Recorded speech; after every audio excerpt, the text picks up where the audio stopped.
News 46 is brought to you by Smitty's Cards and Coins. Would you like to know what your collectibles are worth?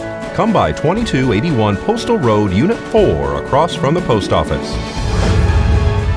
News is also brought to you by J.K. Nelson Law. Call 727-9900 today for your free consultation. If you need a lawyer, you need Nelson.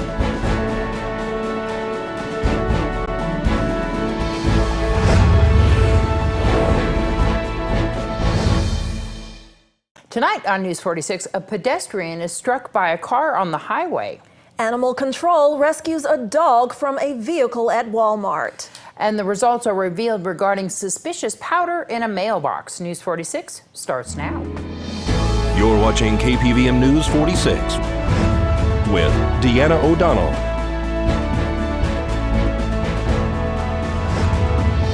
and Eunette Gentry. News 46, local coverage you can count on. Good evening. It's Tuesday, June 21st, 2016. I'm Deanna O'Donnell. And I'm Eunette Gentry for News 46. A vehicle versus pedestrian accident occurred this afternoon on Highway 372 and Pahrump Valley Boulevard. One man was transported by ground ambulance to Desert View Hospital this afternoon as a result of an auto-pedestrian accident at Highway 372 and Pahrump Valley Boulevard. Nye County Sheriff's deputies, Nevada Highway Patrol, and Pahrump Valley Fire and Rescue all arrived on scene to find one man who was riding a bicycle on Highway 372 was struck by a vehicle. He reportedly sustained minor injuries as a result of this accident. How the accident occurred is under the investigation of Nevada Highway Patrol. This is Deanna O'Donnell for News 46. It may be unbelievable, but in this hot weather, some people are unfortunately still leaving their pets inside their vehicle when they're shopping. It happened again at Walmart today. We caught up with Animal Control Officer Susan Ryhall. One of our officers called for assistance from a deputy. A patron here at Walmart once again left their animal in the vehicle. The officer Zane ascertained that the temperature inside the vehicle was 125 degrees, and the dog, according to her statement, was clearly in distress and needed to be extricated from the vehicle. You guys got in there because the windows were cracked a little bit, so you don't have to break a window, but you're more than willing to do that to rescue these animals, and people need to know that. That is correct. The law does allow us to force entry inside that vehicle to remove an animal in distress. You guys got the dog out pretty quickly. How's it doing now? The dog is currently at the vet's office being assessed by the veterinarian, and any necessary treatment will be administered. And then have you seen the owner of the vehicle yet? That is negative. I posted the vehicle and I just left the vehicle, and it's a good 45 minutes I've been on scene, and the owners still have not come out. Wow, this dog could have clearly been deceased by the time that they actually came back to their car. Absolutely. I believe the dog very well could have succumbed to the temperatures inside. Some advice for the people out there? Leave your pets at home. I can't stress it enough. We will be citing. This is an excessive heat warning right now, different than most days out here. People need to realize that even in regular climates, temperatures that we have here in the desert, that you can't do this, and especially now. That's correct. Yes, people don't understand that these are basically like an oven. So even in mild temperatures outside, the temperatures inside that vehicle can raise to a dangerous level, and a dog's body temperature is normally 101, 102 degrees. And so they've received a citation, and they also have to go get their dog from the pound if you guys decide to give the dog back to them from the animal shelter, right? Well, the animal obviously has to be returned to the owner, but yes, they will receive a citation. Possibly a vet bill? Yes, that vet bill will be their responsibility. Well, we're glad that that dog is okay. The Charlotte, North Carolina murder suspect had an extradition hearing today in Judge Wonker's courtroom. This and more in today's court report.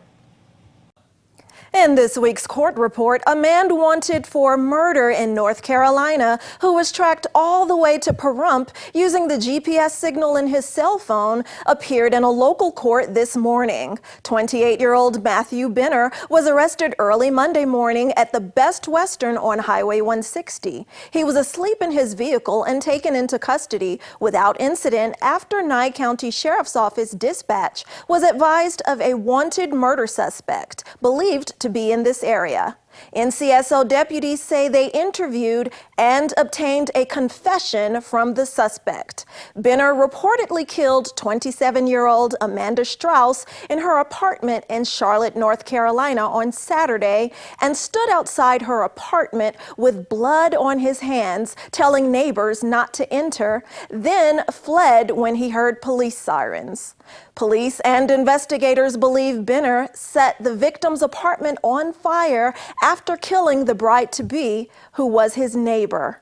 There's no word yet on a possible motive, although News 46 conducted a brief in-custody interview with Benner today at the Nye County Detention Center. Can you talk at all about your relationship with Amanda?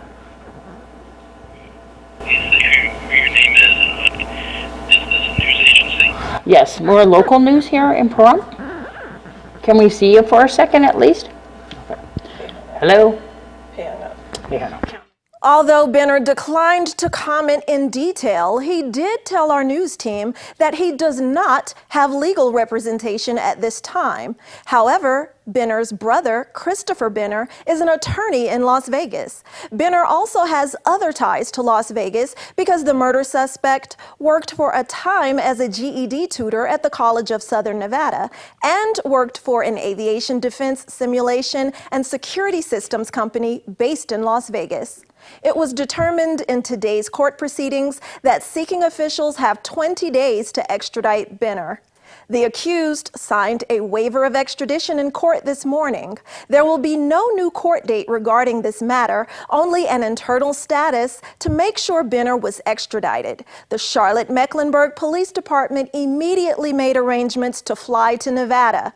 Local court reps say if they do not pick Benner up 20 days from now, he'll be released.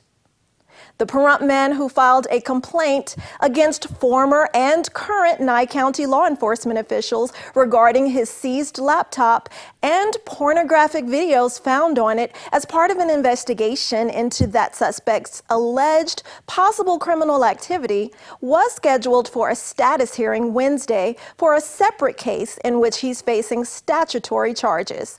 Jason Gall was rearrested after his failure to appear in court on Wednesday, and court clerks say Gall remains in custody for 2 misdemeanor traffic warrants.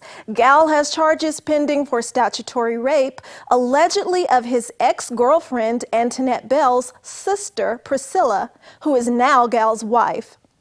Gall is also seeking damages in excess of $10,000 for each of the 5 counts in his complaint against Nye County, a total of $50,000 due to reported severe emotional distress.